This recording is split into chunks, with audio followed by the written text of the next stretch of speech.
Hello guys, ಎಲ್ರಿಗೂ ನಮಸ್ಕಾರ. Welcome back to new recipe blog.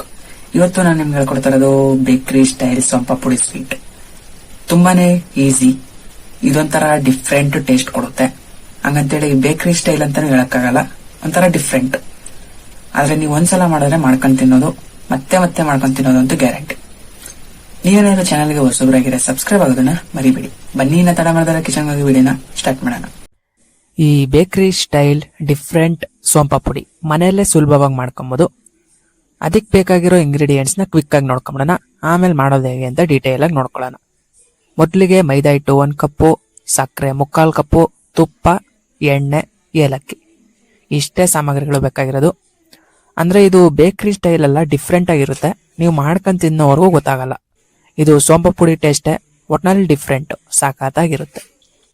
ಬನ್ನಿ, ಇನ್ನ ಮಾಡುವ ವಿಧಾನನ ಕ್ವಿಕ್ ಆಗಿ ನೋಡ್ಕೊಂಬಿಡೋಣ. ಮೊದಲಿಗೆ ಒಂದು ಬಾಂಡ್ಲಿ ತಗೊಂಡು ಅದಕ್ಕೆ ಮೈದಾ ಹಿಟ್ಟು 1 ಕಪ್ಪು ಹಾಕೊಂಡು ಒಂದ್ ಸ್ವಲ್ಪ ಚೆನ್ನಾಗಿ ಈ ತರ ಹುರ್ಕೊಬೇಕು. ಒಂದ್ ಸ್ವಲ್ಪ ಹಿಟ್ಟೆಲ್ಲ ಬಿಸಿ ಆಗ್ಲಿ ಸಾಕು. ಹಿಟ್ಟೆಲ್ಲ ಒಂದ್ ಸ್ವಲ್ಪ ಬಿಸಿ ಆದ್ಮೇಲೆ ತುಪ್ಪ 1 ರಿಂದ 1.5 ಟೇಬಲ್ ಸ್ಪೂನು. ಆಮೇಲೆ ಆಯಿಲು ಯಾವ್ದು ಬೇಕಾದ್ರೂ ಹಾಕೊಳ್ಳಿ, ತೊಂದರೆ ಇಲ್ಲ.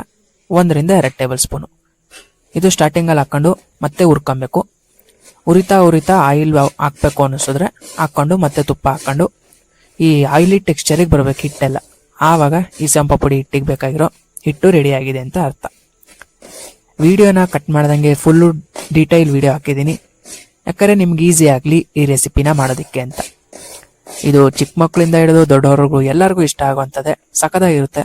ಆದ್ರೆ ಔಟ್ ಸೈಡ್ ಸೊಂಪಾ ಪುಡಿಗೂ ಮನೇಲಿ ಮಾಡೋ ಸೊಂಪಾ ಪುಡಿಗೂ ಡಿಫ್ರೆನ್ಸ್ ನಿಮ್ಗೆ ಗೊತ್ತಾಗುತ್ತೆ. ಆದ್ರೆ ಔಟ್ ಸೈಡ್ಗಿನ್ನ ಮನೆಯದು ಸಖತ್ತಾಗಿರುತ್ತೆ ಅಂತ ನಾನು ಗ್ಯಾರಂಟಿ ಕೊಡಬಲ್ಲೆ. ನಾನು ಹೇಳ್ಕೊಟ್ಟಿರೋ ಸ್ಟೆಪ್ಸ್ ಏನಾದರೂ ನೀವು ಕವರ್ ಮಾಡಿದ್ರೆ ಪಕ್ಕಾ ಸಖತ್ತಾಗಿ ಬರೋದು ಗ್ಯಾರಂಟಿ. ನೋಡಿದ್ರಲ್ಲ, ಇವಾಗ ಇನ್ನ ತುಪ್ಪ ಕಡಿಮೆ ಅನ್ನಿಸ್ತು, ಅದಕ್ಕೆ ಫ್ರೈ ಮಾಡ್ತಾನೆ ಇನ್ನೊಂದು ಸ್ವಲ್ಪ ಆ್ಯಡ್ ಮಾಡ್ಕೊಬೇಕು. ಆ ತುಪ್ಪ, ಆಯಿಲು ಎಲ್ಲನೂ ಚೆನ್ನಾಗಿ ಈ ಮೈದಾ ಹಿಟ್ಟಿಗೆ ಇಡ್ಕೊಬೇಕು. ಗೈಸ್, ನೀವೇನಾದರೂ ಚಾನೆಲ್ಗೆ ಹೊಸಬ್ರಾಗಿದ್ರೆ ಸಬ್ಸ್ಕ್ರೈಬ್ ಆಗೋದನ್ನ ಮರಿಬೇಡಿ, ಯಾಕಂದ್ರೆ ಇದೇ ತರ ಹೆಚ್ಚಿನ ಫುಡ್ ರೆಸಿಪಿ ವ್ಲಾಗ್ಸ್ ಬರ್ತಾನೆ ಇರ್ತವೆ. ಈಗಂತೇಳಿ ಬರೀ ಸ್ವೀಟ್ ವ್ಲಾಗ್ಸೇ ಅಲ್ಲ, ಇನ್ನ ತಿಂಡಿ ಐಟಮ್ಸು, ಅನ್ನ ಸಾರು, ಈ ತರ ವೆರೈಟಿ ಡಿಫ್ರೆಂಟ್ ರೆಸಿಪೀಸು ಬರ್ತಾನೆ ಇರ್ತವೆ. ವೀಕ್ಲಿ 2 or 3 ಅಪ್ಲೋಡ್ ಆಗ್ತಾನೆ ಇರುತ್ತೆ. ನೀವು ಅದಕ್ಕೆ ಮಾಡ್ಬೇಕಾಗಿರೋದು ನಮ್ಮ ಚಾನೆಲ್ನ ಸಬ್ಸ್ಕ್ರೈಬ್ ಆಗೋದನ್ನ ಮರಿಬೇಡಿ, ಯಾಕಂದ್ರೆ ಇದೇ ತರ ಯಾವುದೇ ವಿಡಿಯೋನು ಮಿಸ್ ಆಗದೇ ಇರುತ್ತೆ.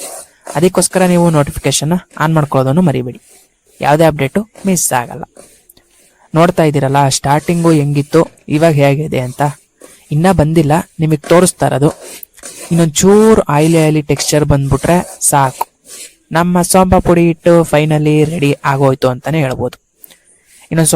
ಇನ್ನೊಂದು 2 to 3 ಮಿನಿಟ್ಸ್ ಇದೇ ತರ ಫ್ರೈ ಮಾಡ್ಕೊಂಬಿಟ್ರೆ ಸಾಕು. ಫ್ರೈ ಎಲ್ಲ ಹುರ್ಕೊಳ್ಳೋದು, ಆಮೇಲೆ ಅದನ್ನು ಕಮೆಂಟ್ ಹಾಕ್ಬೇಡ್ರಿ. ನೋಡಿದ್ರಲ್ಲ, ಇಷ್ಟೇ, ಈ ಟೆಕ್ಸ್ಚರಿಗೆ ಬಂದ್ರೆ ಸಾಕು. ಆಮೇಲೆ ಒಂದು 5 ರಿಂದ 10 ನಿಮಿಷ ಆರೋದಿಕ್ ಬಿಟ್ಬಿಟ್ಟು, ಯಾಕಂದ್ರೆ ಡೈರೆಕ್ಟ್ ಆಗಿ ಹಂಗೆ ಕೈ ಇಟ್ರೆ ಏನಾಗುತ್ತೆ, ನಮ್ ಕೈ ಸುಟ್ಟೋಗುತ್ತೆ. ಅದಕ್ಕೆ ಒಂದು 5 ರಿಂದ 10 ನಿಮಿಷ ತಣ್ಣಗಾಗೋದಕ್ಕೆ ಬಿಟ್ಟು ಬಿಸಿ ಮೇಲೆನೆ ಮಾಡ್ಕೊಬೇಕು. ಹಾಗಂತೇಳಿ ತೀರಾ ತಣ್ಣಗೆ ಮಾಡ್ಕೊಬೇಡ್ರಿ, ಚೆನ್ನಾಗಿ ಬರಲ್ಲ. ಒಂದ್ ಸ್ವಲ್ಪ ಏಲಕ್ಕಿ ಹಾಕೊಂಡು ಸಕ್ಕರೆ ಪುಡಿಗೆ ಏಲಕ್ಕಿ ಮಿಕ್ಸ್ ಮಾಡ್ಕೊಂಡಿದ್ವಿ ಸ್ಟಾರ್ಟಿಂಗ್ ಅಲ್ಲೇ. ಸಕ್ಕರೆ ಪುಡಿ ಒಂದು 3/4 ಕಪ್ ಹಾಕೊಂಡಿದೀವಿ, ಯಾಕಂದ್ರೆ ತೀರಾ ಶುಗರ್ ಹಾಕೊಂಡ್ಬಿಟ್ರು ಎಲ್ಟು ಹೊಡೆದ್ಬಿಡುತ್ತೆ. 3/4 ಕಪ್ ಹಾಕೊಂಡ್ರೆ ಸಾಕು. 1 ಕಪ್ಪು ಮೈದಾ ಹಿಟ್ಟಿಗೆ 3/4 ಕಪ್ಪು ಸಕ್ಕರೆ ಅಷ್ಟೇ. ಸಕ್ಕರೆ ಹಾಕೊಂಡು ಚೆನ್ನಾಗಿ ಮಿಕ್ಸ್ ಮಾಡಬೇಕು ಗೈಸ್. ಆಮೇಲೆ ನಮ್ಮ ಚಾನಲಲ್ಲಿ ಒಂದು ಗಿವ್ ಅವೇ ಮಾಡೋಣ ಅಂತಿದ್ದೀನಿ ನನ್ನ ಸಬ್ಸ್ಕ್ರೈಬರ್ಸ್ಗೆ. ಇದಕ್ಕೆ ಆಗ್ಬೇಕಾಗಿರೋದು ಏನಿಲ್ಲ, ನನ್ನ ಚಾನಲ್ಗೆ ಆದಷ್ಟು ಬೇಗ 500 ಸಬ್ಸ್ಕ್ರೈಬರ್ಸ್ ಕಂಪ್ಲೀಟ್ ಆದರೆ, ಇವಾಗ 135 ಮೆಂಬರ್ಸ್ ಇದ್ದಾರೆ.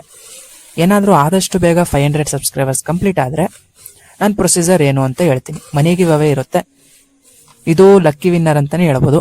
ನನ್ನ ಸಬ್ಸ್ಕ್ರೈಬರ್ಸ್ಗೆ ಒಬ್ಬರಿಗೆ ನಾನು ಅಮೌಂಟ್ನ ಕೊಡ್ತೀನಿ. ಅದೆಷ್ಟು ಮತ್ತೆ ಹೇಗೆ ಪಾರ್ಟಿಸಿಪೇಟ್ ಮಾಡಬೇಕು ಅಂತ 500 ಸಬ್ಸ್ಕ್ರೈಬರ್ಸ್ ಕಂಪ್ಲೀಟ್ ಆದಮೇಲೆ ಡೀಟೇಲ್ ಆಗಿ ಹೇಳ್ತೀನಿ.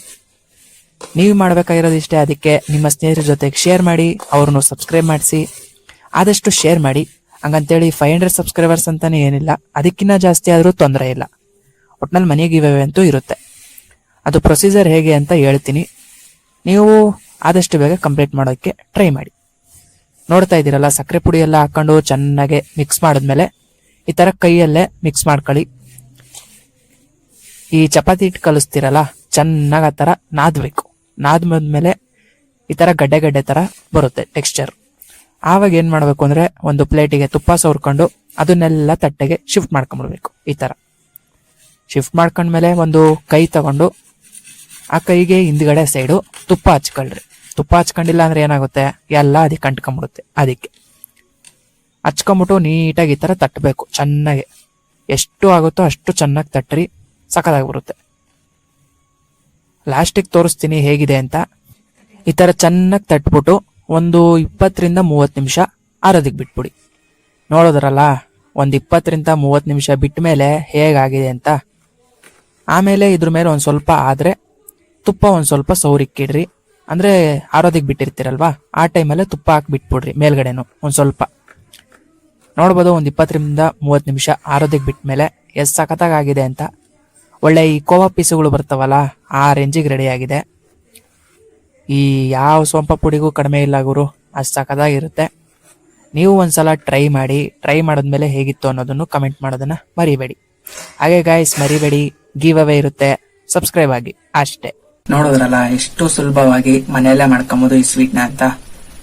ಸೊ ಜಾಸ್ತಿ ಏನ್ ಇಂಗ್ರೀಡಿಯೆಂಟ್ಸ್ ಬೇಕಾಗಿಲ್ಲ, ಕಡಿಮೆ ಇಂಗ್ರೀಡಿಯೆಂಟ್ಸ್ ಮನೆಯಲ್ಲಿರೋ ಪದಾರ್ಥಗಳಲ್ಲೇ ಆರಾಮಾಗಿ ಮಾಡ್ಕೊಬಹುದು.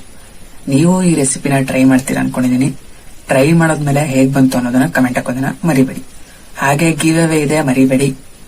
ಸೊ ರೀಚ್ ಮಾಡೋದಕ್ಕೆ ಟ್ರೈ ಮಾಡಿ. ಮತ್ತೆ ನೆಕ್ಸ್ಟ್ ರೆಸಿಪಿ ಬ್ಲಾಗ್ ಅಲ್ಲಿ ಭೇಟಿ ಆಗ್ತೀನಿ ಅಂತ ಹೇಳ್ತಾ ಧನ್ಯವಾದಗಳು.